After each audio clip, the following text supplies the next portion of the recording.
Dietician என்பதை தமிழில் குறிக்கும் சொல் என்ன? இன்றைய மொழியறிவும் பகுதியில் விளக்குகிறார் நிரஞ்சன் பாரதி.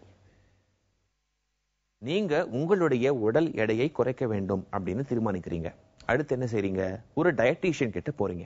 அவர் என்ன செய்வாரு? உங்களுக்கு இனிமே இந்த சாப்பாடு வேண்டாம், இந்த உணவுப் பொருள் நீங்க சாப்பிடக்கூடாது, நான் சில உணவுப் பொருட்களை உங்களுக்காக எழுதி தருவேன், அந்த பட்டியலை நீங்க கடுமையாக பின்பற்றினா உங்களுக்கு உடல் எடை கண்டிப்பாக குறையும் அப்படின்னு சொல்லி உங்க தேவைக்கு ஏற்ப உங்களுக்கு உரிய அந்த உணவுப் பொருட்களை அவர் எழுதி தருவார். சரி, இந்த டயட்டீஷியன் இருக்காங்க இல்லையா, இந்த டயட்டீஷியன் என்பதற்கு நிகரான தமிழ்ச்சொல் என்பது எது? இதை எவ்வாறு மொழிபெயர்ப்பது? ரொம்ப எளிது. இந்த டயட்டீஷியன் என்பதற்கான தமிழாக்க சொல் பார்த்தீங்க அப்படின்னா உணவியலர் அப்படின்னு சொல்றாங்க.